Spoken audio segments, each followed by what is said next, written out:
Shalom, brothers and sisters. It is a privilege to be with you today as we study the Word of God. Shalom, saudara-saudara yang terkasih dalam Tuhan Yesus. Merupakan suatu kesempatan yang berharga kita hari ini bisa bertemu untuk belajar firman Tuhan. I'd like to share today's topic, which is unrequited love.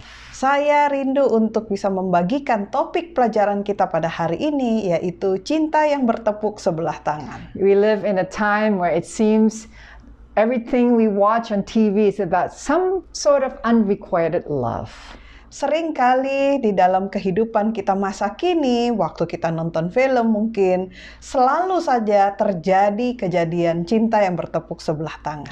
My first experience in reading about unrequited love was by a Danish author by the name of Hans Christian Andersen. Pengalaman pertama saya ketika membaca sebuah kisah tentang cinta yang tak berbalas dan bertepuk sebelah tangan ini adalah kisah yang ditulis oleh seorang penulis dari Denmark, yaitu Hans Christian Andersen. He loved to write a lot of things, including plays, travelogues, novels, and poems. Dia banyak sekali menulis karya-karya sastra, selain kisah-kisah juga puisi dan juga karya sastra lainnya. And his famous work is mostly in fairy tales. Dan karya-karyanya yang terkenal umumnya adalah cerita-cerita dongeng. He is known for the story of The Little Mermaid, The Ugly Duckling, The Little Match Girl, The Emperor's New Clothes, and others. Dia terkenal dengan berbagai cerita seperti contohnya Little Mermaid, kemudian Bebek yang Buruk Rupa, dan juga judul-judul yang lainnya yang terkenal kisahnya. He has this famous quote that says, "Life itself is the most wonderful fairy tale."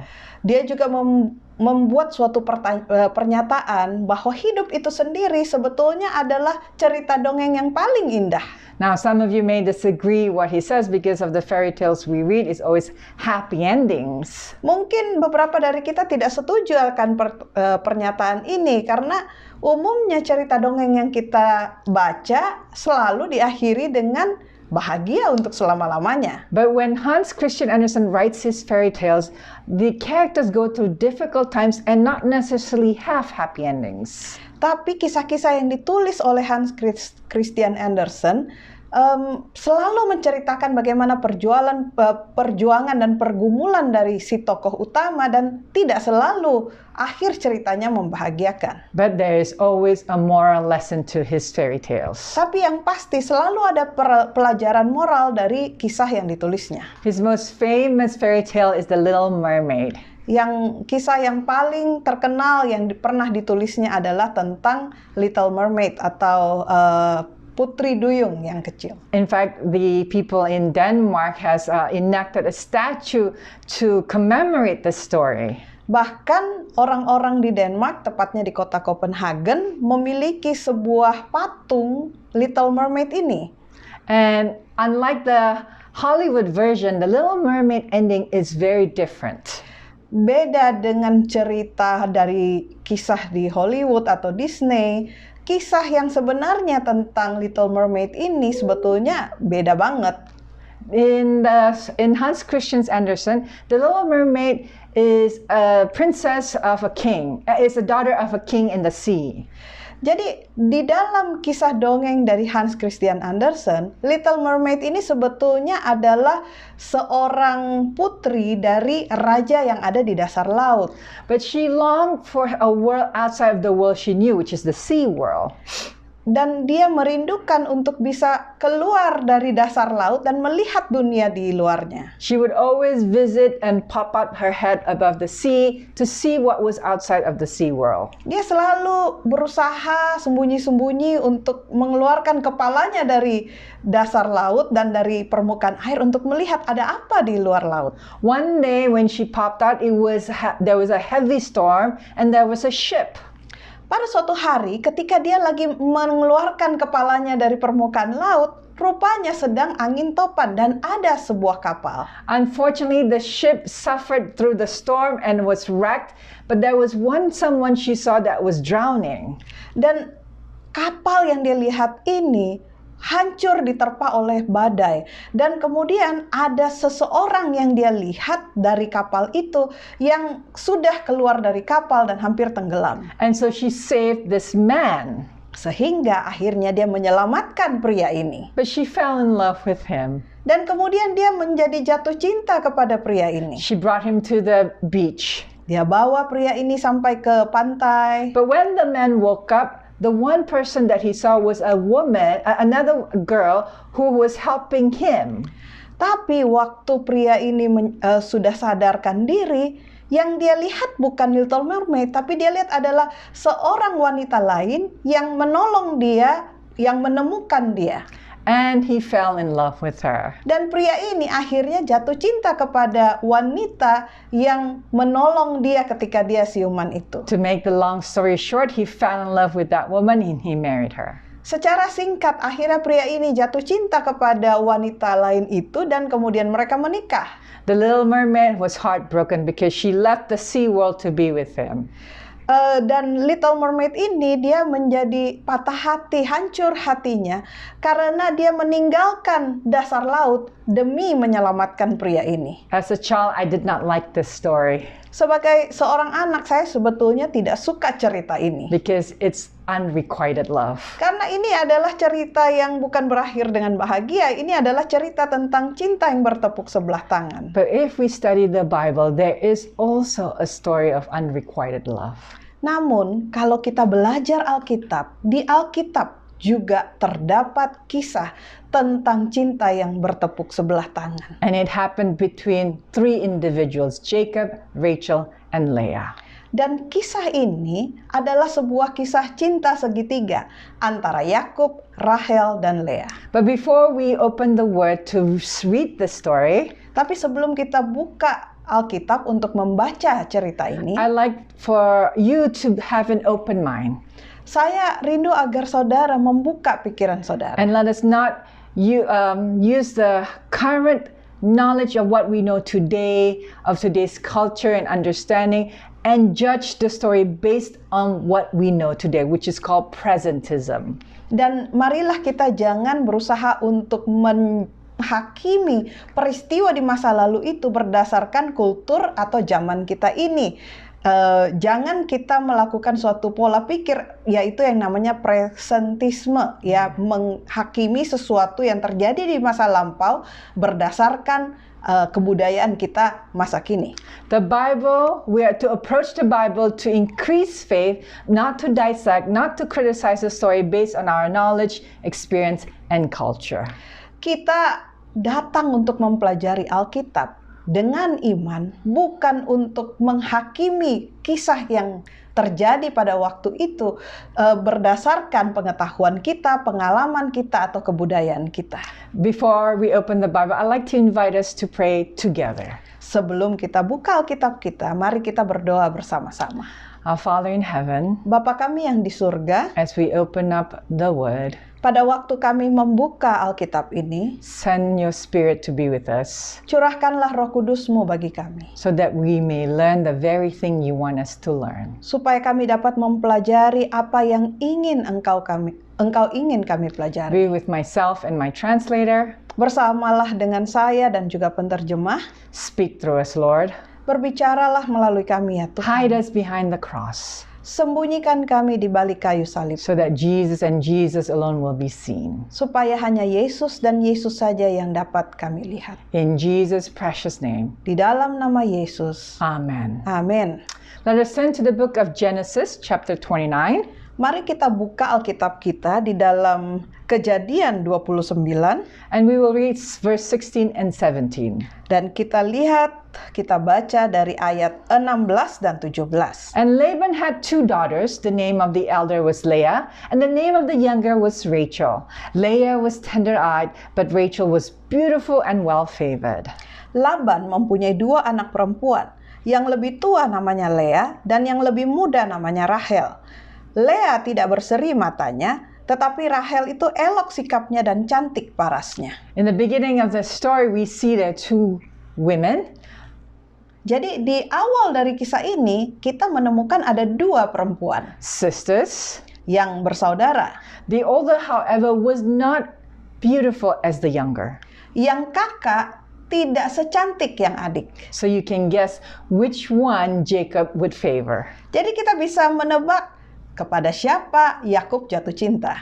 Continuing to verse 18, and Jacob loved Rachel and said, I will serve thee to Laban 7 years for Rachel, thy younger daughter. Dan kemudian ayat ke-18 dikatakan bahwa Yakub cinta kepada Rahel. Sebab itu ia berkata kepada Laban, aku mau bekerja padamu 7 tahun lamanya untuk mendapat Rahel anakmu yang lebih muda itu.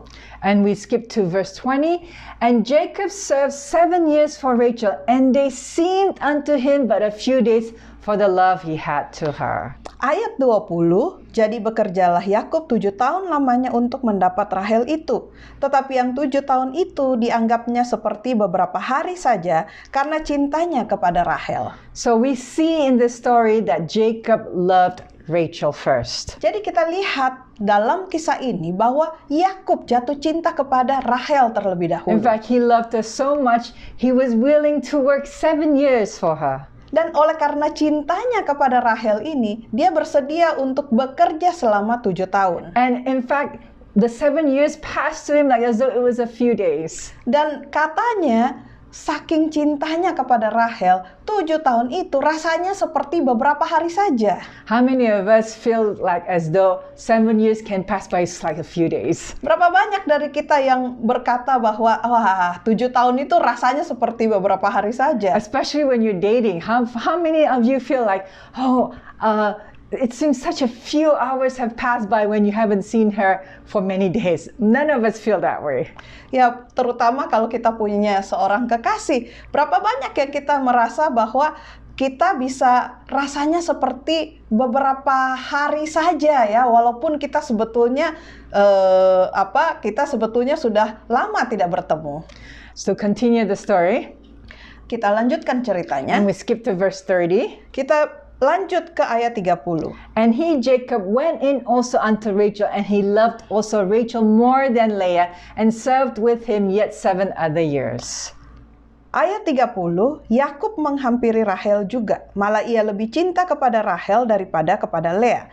Demikianlah ia bekerja pula pada Laban 7 tahun lagi. So we see from this story that Jacob loved Rachel first and best. Dan kita lihat dari awal cerita ini, Yakub mencintai Rahel terlebih dahulu dan memang dia paling mencintai Rahel. But there's a plot to the story. Tetapi ada sebuah plot terhadap kisah ini. So let's go back a few verses and see what happened in this love story. Mari kita kembali ke beberapa ayat sebelumnya untuk melihat cerita apa yang terjadi dari kisah ini. Let's go back to verse 21 and 22. Mari kita ke ayat 21 dan 22. And Jacob said unto Laban, give me my wife, for my days are fulfilled, that I may go in unto her. And Laban gathered together all the men of the place and made a feast. Sesudah itu berkatalah Yakub kepada Laban, berikanlah padaku bakal istriku itu, sebab jangka waktuku telah genap, supaya aku akan kawin dengan dia. Lalu Laban mengundang semua orang di tempat itu dan mengadakan perjamuan.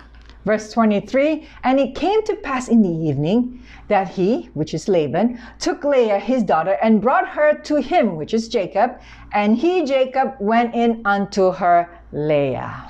Tetapi pada waktu malam di ayat 23 diambilnyalah Leah. Jadi Laban mengambil Leah, anaknya, lalu dibawanya kepada Yakub. Maka Yakub pun menghampiri dia.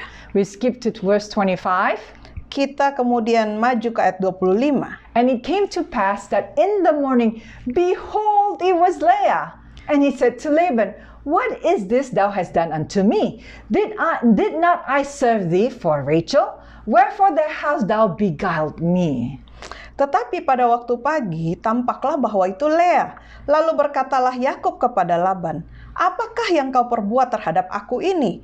Bukankah untuk mendapat Rahel aku bekerja padamu? Mengapa engkau menipu aku? Now let's pause for a moment here. Mari kita berhenti sebentar di sini. And I know many of us may have questions about this. Banyak dari kita mungkin punya pertanyaan tentang ini. And one of them is, how can he not know that it was Leah when he went in? Dan pertanyaan itu pastilah adalah, mengapa Yakub ini bisa tidak tahu bahwa itu adalah Lea, bukan Rahel. This is where I call presentism is working.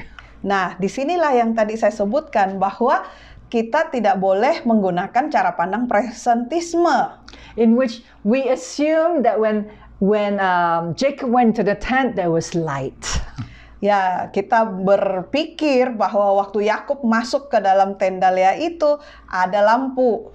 Back then, when each tent at night, it's dark. You cannot see what's inside. Pada waktu itu, pada zaman itu, di dalam tenda itu gelap. Kita tidak bisa lihat apapun di situ. Someone argues like, can he not hear it was not Leah? Can he not hear that it was not Rachel? Mungkin juga ada yang tanya, bukankah kalaupun gelap, bukankah dia dengar itu? Dia bisa dengar suara ini bukan suara Rahel. Remember, dating back then wasn't when you were going 2 by 2, talking to each other, listening to each other's voices. That is not what happened back then. Kita harus ingat waktu zaman itu yang namanya punya hubungan atau pacaran itu bukan seperti zaman sekarang di mana bisa pergi berduaan, bisa dengar suaranya, bisa lewat telepon. Zaman itu tidak seperti itu. That's why when he went into the tent, he really did not know that it was not Rachel, that it was Leah. Jadi waktu Yakub masuk ke dalam tenda itu, dia betul-betul tidak tahu bahwa wanita yang ada di dalam tenda itu adalah Lea dan bukan Rahel. And so he then confronted Laban and says, "Why did you beguile me?" Dan pagi harinya pada waktu dia sadar bahwa itu bukan Rahel, dia melakukan konfrontasi kepada Laban. Mengapa itu bukan Rahel? Deception has entered into the love story of Jacob and Rachel. Di sini kita bisa menemukan bahwa penipuan telah masuk ke dalam kisah cinta antara Yakub dan Rahel. Although Laban was the one who deceived Jacob, Leah was part of the deception when she followed her father's decision. Walaupun Laban adalah orang yang menipu Yakub, tetapi Lea juga mengambil bagian dari penipuan itu ketika dia mengikuti apa yang disuruh oleh ayahnya. Brothers and sisters, when we practice the work of deception, the consequences, not only we bear ourselves, but those who are innocent bear the consequences too. Saudaraku yang kekasih, ketika kita ikut mengambil bagian di dalam penipuan, bukan hanya kita yang melakukan penipuan yang menderita konsekuensinya, tetapi orang-orang lain yang terlibat juga mendapat konsekuensinya. The consequences that happened was not only to Leah, but Rachel as well. Konsekuensinya bukan hanya terjadi pada Lea, tetapi juga pada Rahel. Let's see what these consequences are. Mari kita lihat konsekuensi apa yang terjadi. Let's look to verse 31 of the same chapter. Mari kita lihat di ayat 31, masih di Kejadian 29. And when the Lord saw that Leah was hated, He opened her womb, but Rachel was barren. Ayat 31, ketika Tuhan melihat bahwa Lea tidak dicintai, dibukanyalah kandungannya, tetapi Rahel mandul. You know, the English word is hated. It's very strong word. Di dalam bahasa Inggris itu dikatakan bukan hanya tidak dicintai, tetapi dibenci. So, you can imagine how Leah felt. Jadi kita bisa bayangkan apa yang dirasakan oleh Lea. Suaminya sendiri membenci dia. And then it is also mentioned Rachel was barren. Dan di sini juga dikatakan bahwa Rahel itu mandul. And Leah conceived and bare a son, and she called his name Reuben, for she said, "Surely the Lord have looked upon my affliction, now therefore my husband will love me." Ayat 32, Lea mengandung, lalu melahirkan seorang anak laki-laki dan menamainya Ruben. Sebab katanya, sesungguhnya Tuhan telah memperhatikan kesengsaraanku, sekarang tentulah aku akan dicintai oleh suamiku. Reuben was named because Leah was afflicted. Ruben diberi nama oleh karena Lea merasakan kesengsaraan. Can you imagine as a child knowing that your name is because your mom was suffering affliction? Bisakah saudara bayangkan sebagai seorang anak diberi nama yang artinya adalah ibunya sengsara? So let's look at the second son now. Mari kita lihat anak yang kedua. In verse 33, it says, and it is written, and she conceived again and bare a son, and said, because the Lord hath heard that I was hated, he hath therefore given me this son also, and she called his name Simeon. Ayat 33, mengandung pula lah ia, lalu melahirkan seorang anak laki-laki. Maka ia berkata, sesungguhnya Tuhan telah mendengar bahwa aku tidak dicintai, lalu diberikannya pula anak ini kepadaku. Maka ia menamai anak itu Simeon. Simeon's name is associated with hate. Jadi nama anak kedua Simeon ini juga berkaitan dengan bahwa ibunya itu dibenci. Reuben's name was associated with affliction. Anak yang pertama namanya berarti ibunya sengsara. Can you imagine how she must have felt? Jadi, saudara, bisakah kita membayangkan apa yang dirasakan oleh Lea? Let's look at the third son. Mari kita lihat anak ketiga. In verse 34. Ayat 34. It is written, and she conceived again and bare a son, and said, now this time will my husband be joined unto me, because I have borne him 3 sons.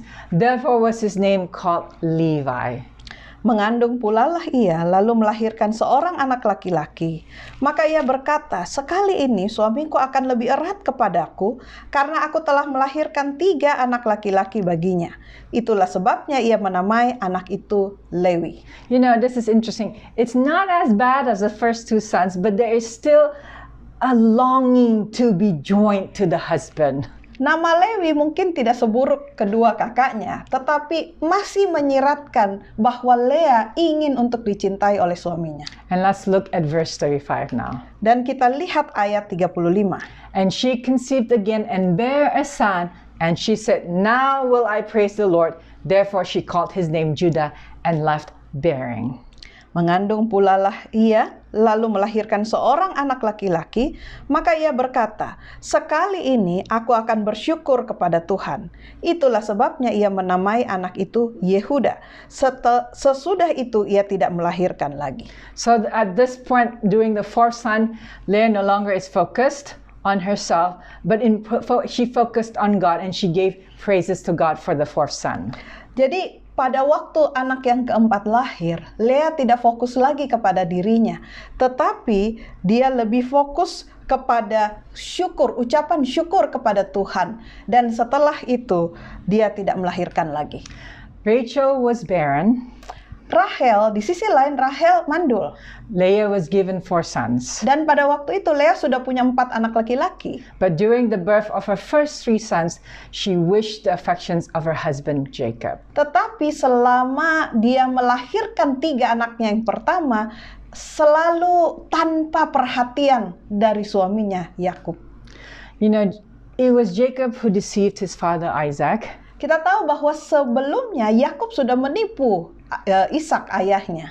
And then Laban deceived Jacob with Leah being part of the deception. Dan Laban kemudian menipu Yakub dengan Lea yang ikut-ikutan ambil bagian dalam penipuan itu. But those who suffered was Leah, Rachel, as well as the children who suffered the consequences. Tetapi yang menderita konsekuensinya juga Lea, juga Rahel, dan juga anak-anaknya.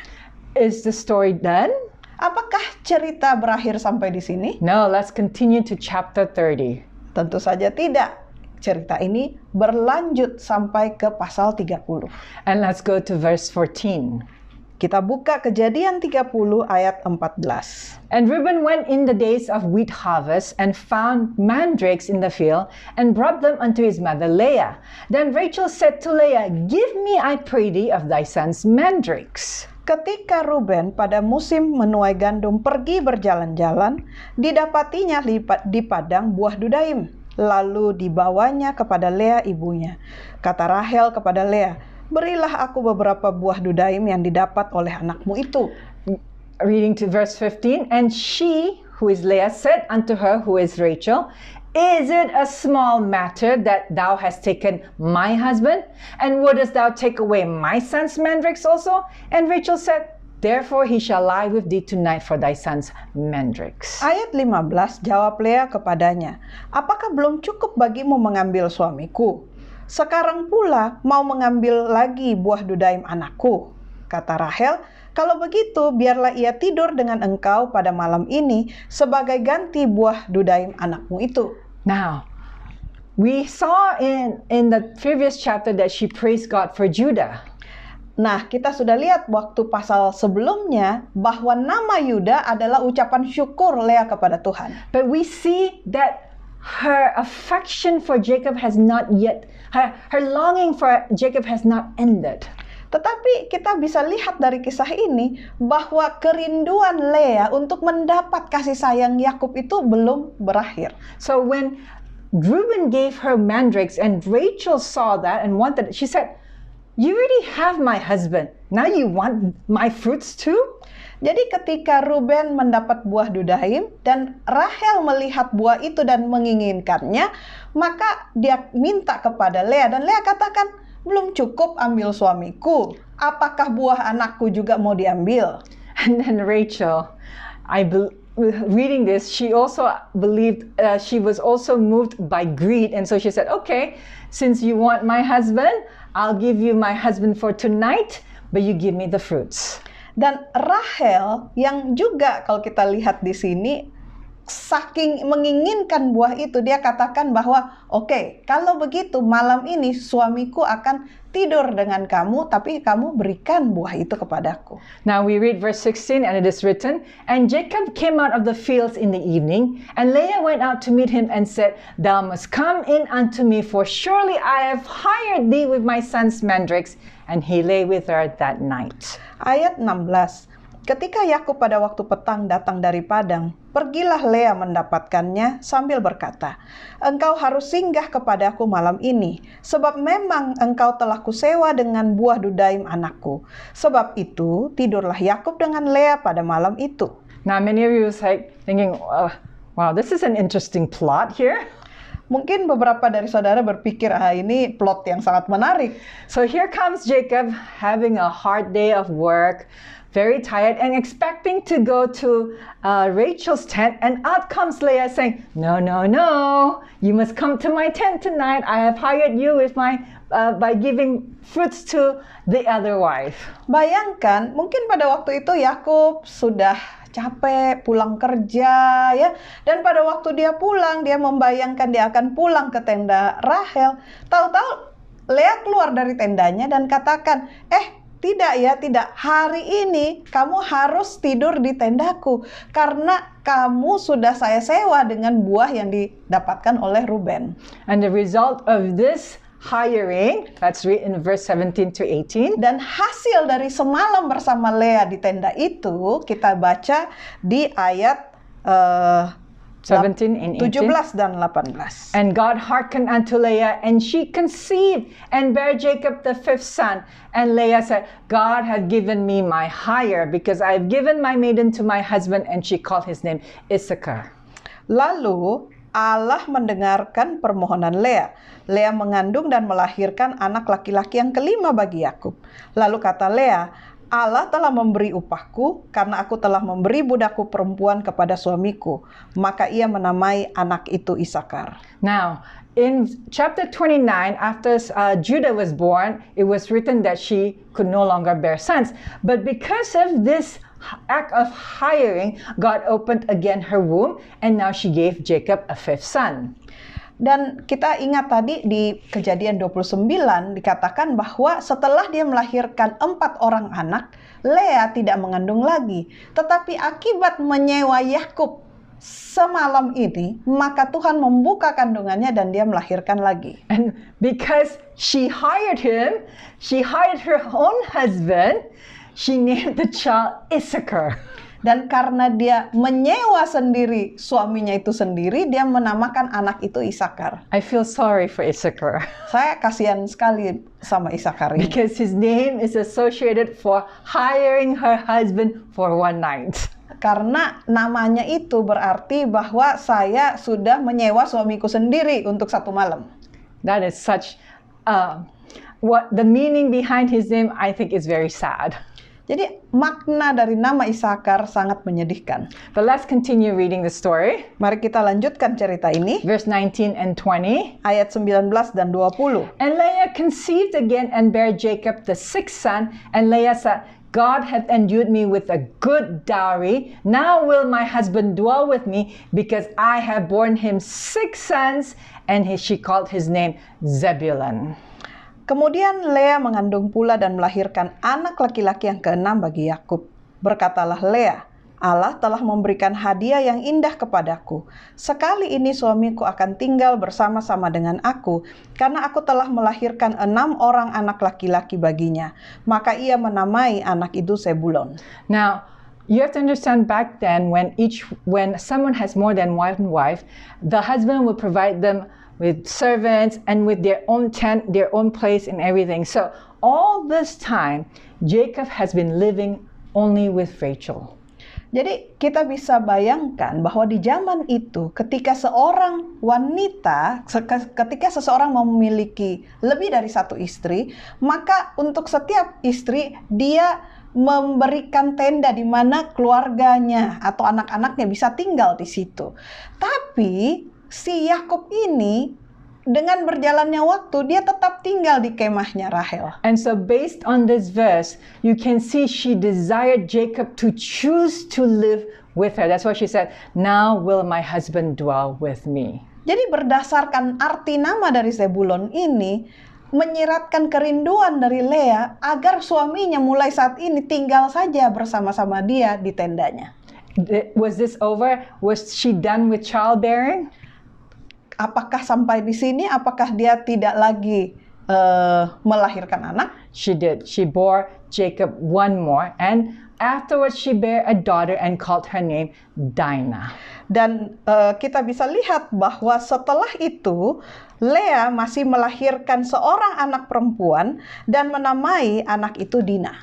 Even though Leah praised God for the birth of her first son Judah, walaupun Leah memuji Tuhan atas kelahiran dari anak yang keempat waktu itu adalah Yehuda, she still longed for her husband's affections. Dia masih merindukan perhatian dan kasih sayang suaminya. She even bought a night with him from Rachel with Reuben's gift of mandrakes. Dia bahkan membeli atau menyewa semalam bersama suaminya dari Rahel dengan bayaran buah dudaim yang diperoleh oleh Ruben.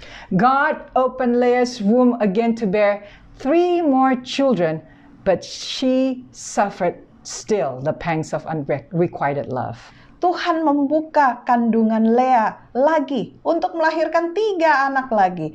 Tetapi sampai punya 3 anak pun Leah tetap menderita dari konsekuensi dari kasih atau cinta yang tak berbalas, cinta yang bertepuk sebelah tangan. When I was reading this story, waktu saya membaca cerita ini, I didn't like it. Saya tidak suka cerita ini. I do not like unrequited love stories. Saya tidak suka membaca kisah cinta yang bertepuk sebelah tangan. And I was asking God, why did you permit this story to be written? And why did you allow this situation to happen? Saya bertanya kepada Tuhan, mengapa Tuhan mengizinkan kisah cinta seperti ini bisa terjadi dan mengapa Tuhan izinkan ini semua terjadi? As I was praying and pondering, sementara saya berdoa dan merenungkan, the answer came to my mind. Sebuah jawaban muncul dalam pikiran saya. Leah's story of unrequited love is a glimpse of God's unrequited love towards mankind. Kisah cinta Leah, cinta yang bertepuk sebelah tangan, merupakan sekilas dari kasih Tuhan yang tak berbalas terhadap manusia. Let's look again at the names of the children. Not all of them, but some of them. Mari kita lihat kembali nama dari anak-anak Yakub ini. Bukan semua, tetapi beberapa saja. Reuben's name was associated with affliction. Nama Ruben berkaitan dengan kesengsaraan. God is long-suffering. Tuhan adalah Allah yang sabar, yang panjang sabar. Similar to Leah, He suffers affliction when we choose not to submit to His voice and to His love. Kata panjang sabar dalam bahasa Inggris itu long suffering, artinya menderita lama. Jadi seperti Leah, Tuhan menderita, menginginkan perhatian kita untuk bisa mendengar suaranya. Simeon's name is is associated with hatred. Nama Simeon berkaitan dengan kebencian. You know, when we choose not to submit to God's love, it is an act of hate. Ketika kita memilih untuk tidak dekat dengan Tuhan, itu sama saja kita menyatakan bahwa kita membenci Tuhan. God understands this feeling all too well. Dan Tuhan sangat mengerti perasaan ini. Especially when He sends His Holy Spirit to tell us to repent, but we turn our ears away and our eyes away from Him. Terutama ketika Dia mengutus Roh Kudus-Nya untuk bekerja dalam hati kita. Tetapi kita menutup mata kita menutup telinga kita sehingga kita tidak mau mendengar suaranya. So like Leah, He knows what it feels to be hated. Jadi seperti Leah, Dia tahu apa rasanya ketika Dia dibenci oleh kita. Now let's look at the third son, Levi. Mari kita lihat anak laki-laki yang ketiga, yaitu Lewi. Levi was named because there was a wish for Jacob to be joined to Leah. Lewi diberi nama oleh karena Leah rindu supaya anak Yakub itu dekat dengan dia. Similar to Leah, God longs for us to be joined to Him. Sama dengan Tuhan. Tuhan rindu untuk bisa bersekutu dengan kita. And let's look at Zebulun, the sixth son. Mari kita lihat arti nama dari Zebulon, anak yang keenam. In which Leah wished that her husband Jacob will dwell with her. Nama Zebulon menyatakan kerinduan Leah untuk suaminya itu bisa tinggal bersama-sama dengan dia. Similar to Leah, God desires for us to dwell with Him. Sama dengan Leah, Tuhan juga rindu untuk bisa tinggal bersama-sama dengan kita. Leah's longing and heartbreak is a reflection of God's longing and heartbreak. Kerinduan Leah, patah hatinya Leah merupakan cerminan dari kerinduan dan hati Tuhan yang hancur terhadap kita. You know, it was Satan who deceived Eve, who afterwards influenced Adam, and then Adam made the choice to disobey God's word. Adalah setan yang menipu Hawa, yang kemudian mempengaruhi Adam. Dan Adam membuat suatu pilihan untuk melawan, tidak menurut perintah Tuhan. And the one who suffered are the descendants of Adam and Eve, but God suffered the most. Dan akibat dari dosa itu bukan hanya Adam yang menderita, bukan hanya Hawa yang menderita, bukan hanya keturunan mereka yang menderita, tetapi juga Tuhan menderita. You know, God continues to suffer unrequited love when we choose not to repent. Allah kita merasakan sakit hati, menderita oleh karena cinta yang tak berbalas dari pihak kita. He keeps calling to us to repent, to turn back to Him. Dia terus memanggil kita untuk kembali kepadanya.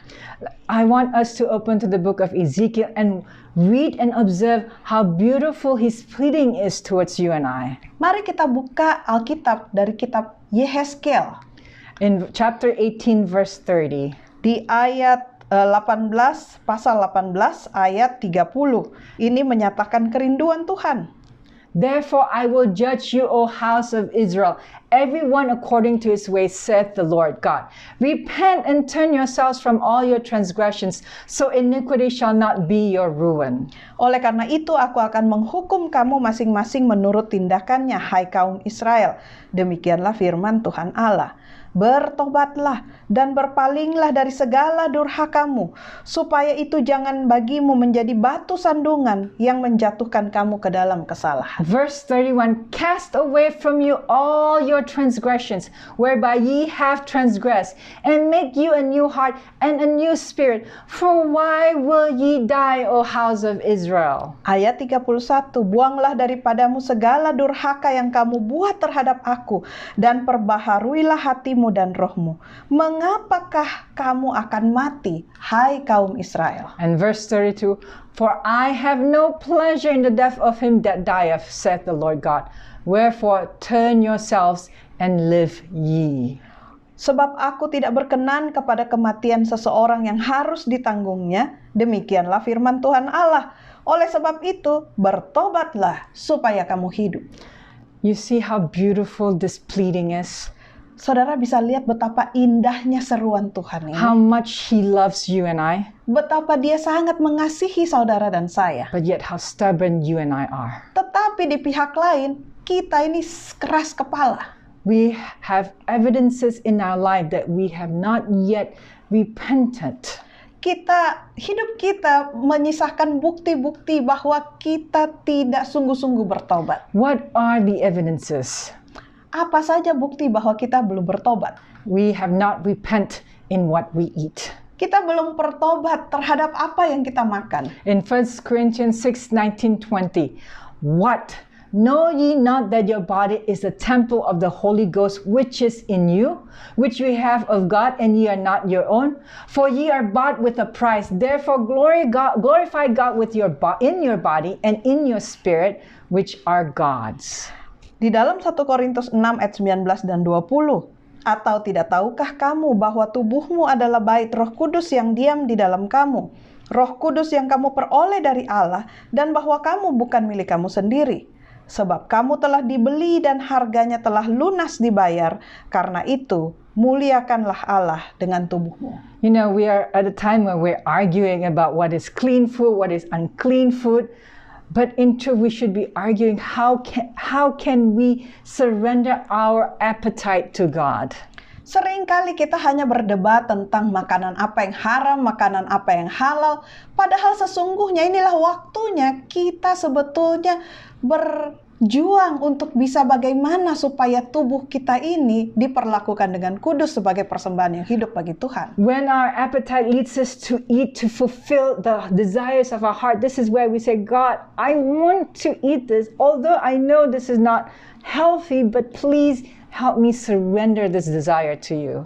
Kita seharusnya bergumul dengan selera kita, dan ketika kita bergumul itu harusnya kita katakan kepada Tuhan, Tuhan, saya pengen sekali makan makanan ini, walaupun saya tahu ini tidak sehat, tapi Tuhan tolong berikan saya kuasa untuk bisa menurut kepadamu. We haven't repented in the things we drink. Kita juga belum bertobat akan apa yang kita minum. In 1 Corinthians 10:31, whether therefore ye eat or drink, or whatsoever ye do, do all to the glory of God. Di dalam 1 Korintus 10 ayat 31 dikatakan bahwa jika engkau makan atau jika engkau minum atau jika engkau melakukan sesuatu yang lain, lakukanlah semuanya itu untuk kemuliaan Allah. Many of us would like to live in a house that is beautiful and that is clean. Banyak dari kita yang mau tinggal di dalam rumah yang bersih dan rapi. And when we see a house that is full of cockroaches or rats, we don't want to go in. Kalau kita masuk ke sebuah rumah yang penuh dengan kecoa, penuh dengan tikus, tentu saja kita tidak mau tinggal di sana. And yet we pray for the gift of the Holy Spirit. We want the Holy Spirit to live in this heart and this mind, but yet we keep this body filled with dirty things. Nah, sekarang kita mengundang Roh Kudus untuk tinggal di dalam hati kita, tapi kita masukkan semua yang kotor masuk ke dalam hati dan pikiran kita. You know, it is not fair that we demand cleanliness from others, but we do not even surrender this body to be cleaned by God. Adalah tidak adil ketika kita meminta Tuhan melakukan banyak hal bagi kita, tapi kita sendiri tidak membuat tubuh kita ini layak untuk menjadi tempat tinggal Roh Kudus. God suffers unrequited love when we don't surrender our appetite to Him. Tuhan merasakan penderitaan, suatu cinta yang bertepuk sebelah tangan ketika kita tidak mau menyerahkan selera kita kepada Tuhan. Can you imagine when you have a boyfriend or girlfriend and says, I love you, but I will not be faithful to you? Bisakah saudara bayangkan kalau kita punya seorang kekasih, tapi kita bilang, saya cinta padamu, tapi saya tidak berjanji setia ya kepadamu? You know, healthy living is not about getting to heaven. It's about preparing this body for heaven.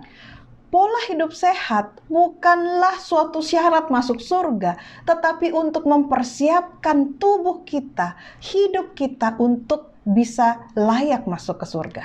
And we haven't repented in what we feed our mind. Dan kita pun belum bertobat terhadap makanan apa yang kita masukkan ke dalam pikiran kita. In Proverbs 23 verse 7, first part of it says, For as he thinketh in his heart, so is he.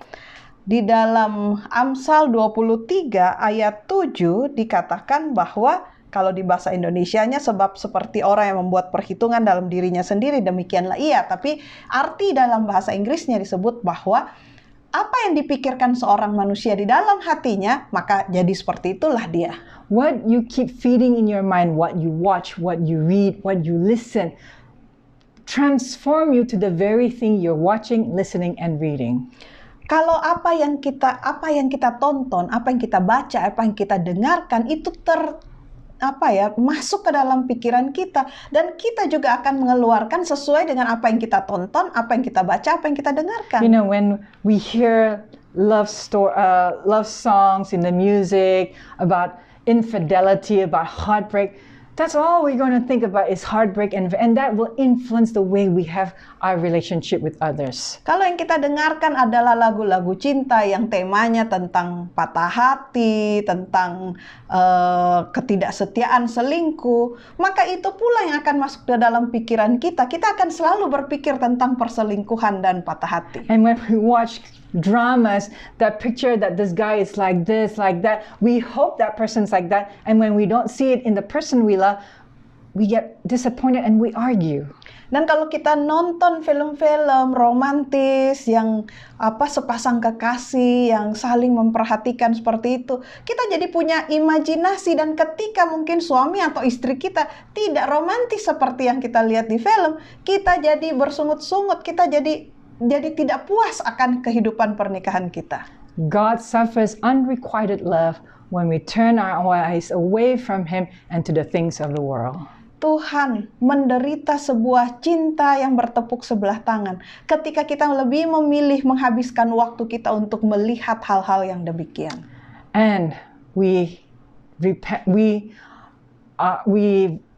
have hurt God's feelings when we choose to date whomever we want. Dan kita juga menyakiti hati Tuhan ketika kita pacaran dengan siapapun yang kita mau.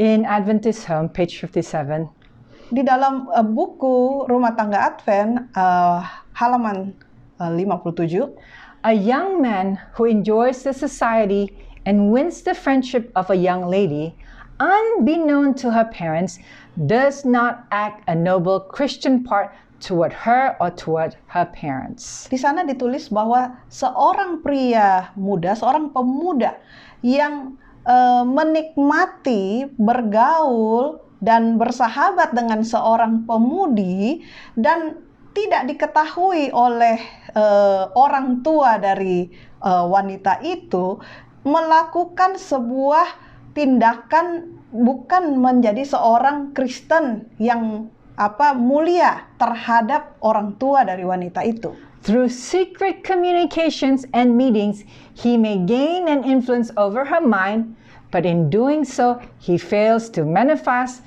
that nobility and integrity of the soul which every child of God will possess.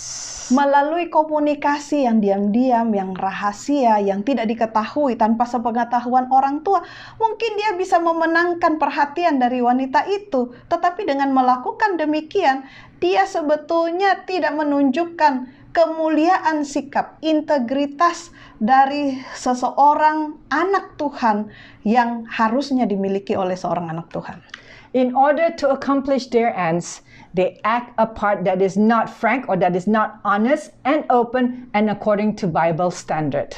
Banyak dari para pemuda yang mengikuti apa saja yang menjadi kemauannya dan tidak peduli terhadap standar yang diberikan oleh Tuhan dalam Alkitab. And prove themselves untrue to those who love them and try to be faithful guardians over them. Dan membuktikan kepada diri mereka sendiri bahwa mereka tidak peduli terhadap orang-orang yang memberi nasihat, yang sebetulnya mengasihi mereka, yang berusaha untuk menjadi penjaga mereka agar berada di jalan yang benar. Thou shalt not steal, written in Exodus 20:15, was written by the finger of God upon the tables of stone. Jangan mencuri. Itu ada di dalam Keluaran 20 ayat 15. Dan itu ditulis sendiri oleh jari Tuhan di atas 2 loh batu. Yet how much underhand stealing of affection is practiced and excused. Tetapi berapa banyak para pemuda mencuri hati pemudi, di bawah tangan mencuri perhatian mereka yang tidak diakui. Brothers and sisters, you may think I am old-fashioned. Saudara-saudara sekalian, mungkin saudara berpikir, Irene ini kuno. You may think like, I'm just getting to know her or him. I'm not planning to get married. Mungkin saudara berpikir, saya kan hanya mau kenalan. Saya kan tidak berpikir mau menikah.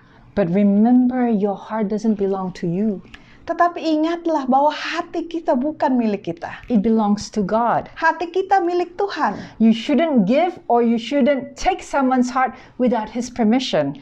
Kita tidak seharusnya mencuri hati milik orang lain tanpa pengetahuan Tuhan. And God has given parents to guard your heart. Dan Tuhan sudah memberikan kepada kita semua orang tua untuk menjaga hati kita. And if you bypass the channel of asking permission, you are acting willful towards God.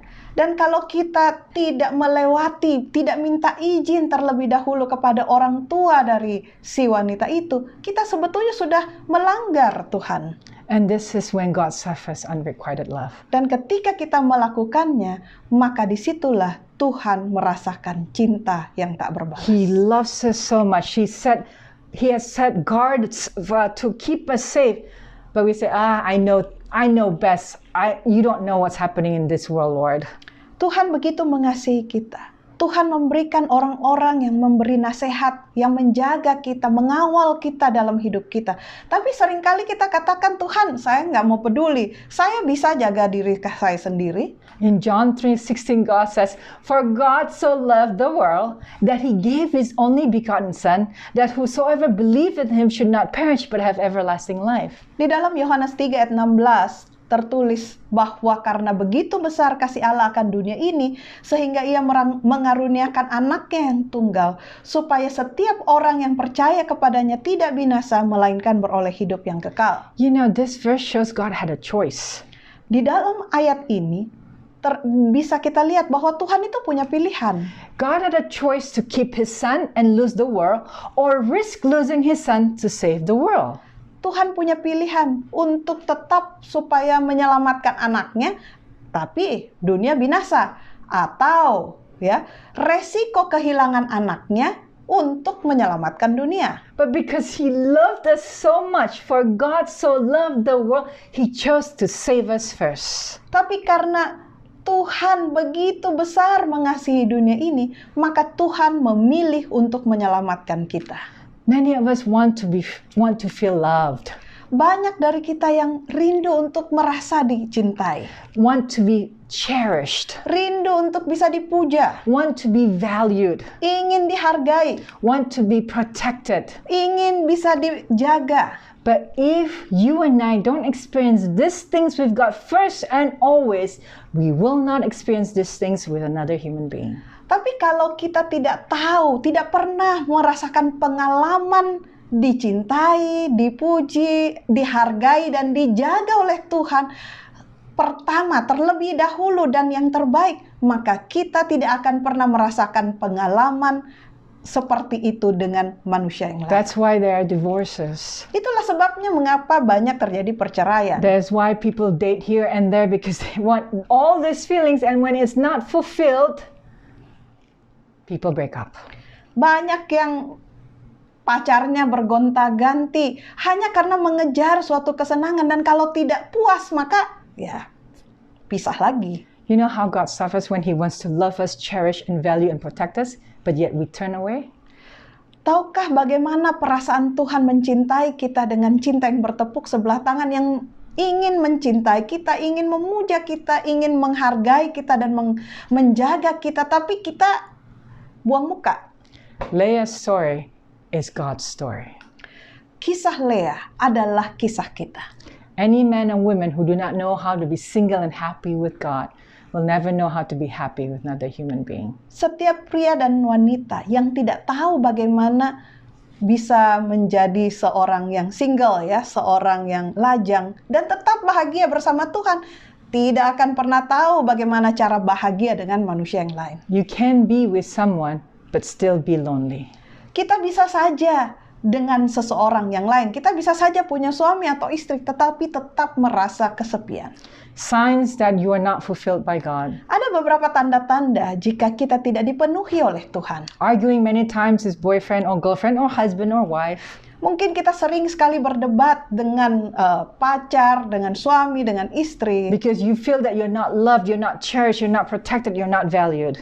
Karena kita merasa bahwa kita tidak dicintai, kita tidak dipuja, kita tidak dihargai, dan kita tidak dijaga oleh mereka. Personality change. Tanda-tanda yang lain adalah secara kepribadian berubah. You know, when I was dating someone before, I remember one of mine says, you know, Irene, you have changed. You're so different from the Irene I knew.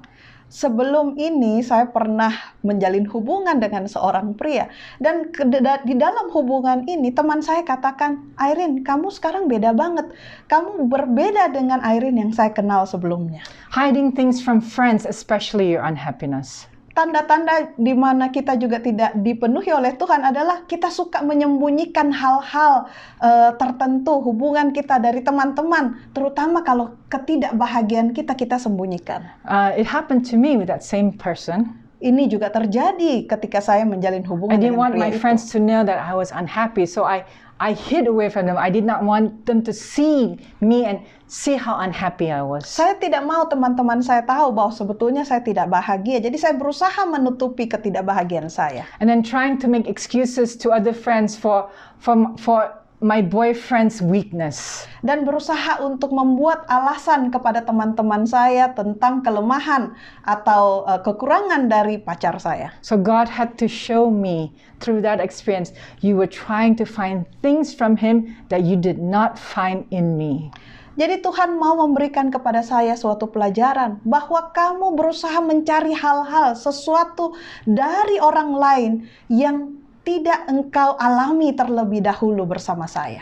Your happiness does not depend on some other human being, but it depends on God. Saudara, kebahagiaan kita tidak boleh tergantung pada orang lain, tetapi harus bergantung sepenuhnya kepada Tuhan. Jeremiah 31 verse 3 says, "The Lord hath appeared of old unto me, saying, Yea, I have loved thee with an everlasting love. Therefore with loving kindness have I drawn thee." Di dalam Yeremia 31 ayat 3 berkata, dari jauh Tuhan menampakkan diri kepadanya. Aku mengasihi engkau dengan kasih yang kekal, sebab itu aku melanjutkan kasih setiaku kepadamu. This is such beautiful language, brothers and sisters. Ini adalah sebuah kata bahasa yang sangat indah. It places an image of God courting us, wooing us to be with Him. Ini menyiratkan suatu usaha Tuhan, kerinduan Tuhan yang terus berbisik dan menarik kita untuk datang He kepadanya. wants us to experience love with Him. Dia rindu agar kita merasakan kasih-Nya yang besar. He longs for us to know that we are cherished by Him. Dia mau supaya kita merasakan bahwa kita ini dipuja oleh Dia. He wants us to know that we are valued by Him. Dia mau supaya kita sadar bahwa kita dihargai olehnya. He wants us to know that He protects us. Dan Dia rindu agar kita sadar bahwa kita selama ini dijaga olehnya. Brothers and sisters, how much more should He woo you and I? Saudara-saudara sekalian, berapa lama lagi Tuhan harus menunggu untuk menarik kita? I am reminded of a story Saya teringat sebuah cerita of a man talking to God. tentang seorang pria yang berbicara dengan Tuhan. He asked God, Dia tanya kepada Tuhan, God, do you love me? Tuhan, apakah engkau mengasihiku? And God said, yes, I do. Dan Tuhan katakan, ya, saya mengasihimu. How much do you love me? Dia tanya lagi, berapa besar engkau mengasihi saya? God stretched forth His hand and died.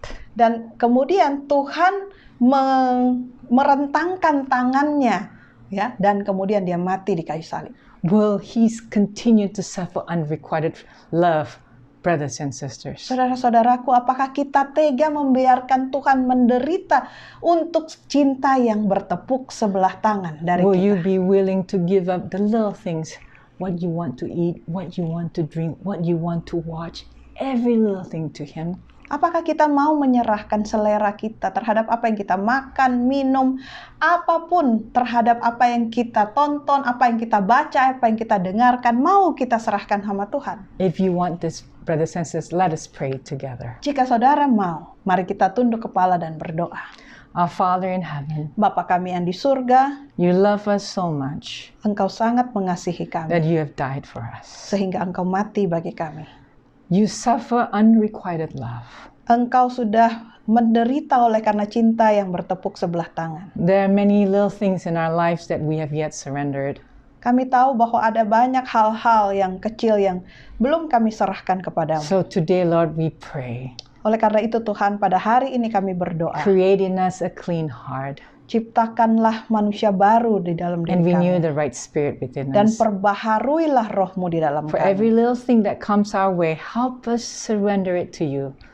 Setiap hal-hal kecil yang memisahkan Engkau dari kami, ajar kami, tolong kami untuk menyerahkannya padamu. And let us ask you, Lord, I submit this to you. Take this from me. Dan agar kami bisa mengatakan bahwa saya serahkan ini semua ke dalam tangan-Mu ya Tuhan, ambil ini dari saya. Help us to be very specific, Lord. Tolong kami untuk secara spesifik menyerahkan hal-hal yang sulit kami lepaskan. And through surrender, you give us power to overcome. Dan dengan penyerahan yang sepenuhnya, Engkau memberikan kami kuasa untuk bisa mengalahkan selera dan apapun yang menghalangi kami. Thank you, Lord, for listening and answering our prayers. Terima kasih Tuhan karena sudah mendengar dan menjawab doa kami. In Jesus' precious name, Di dalam nama Yesus. amen. Amin.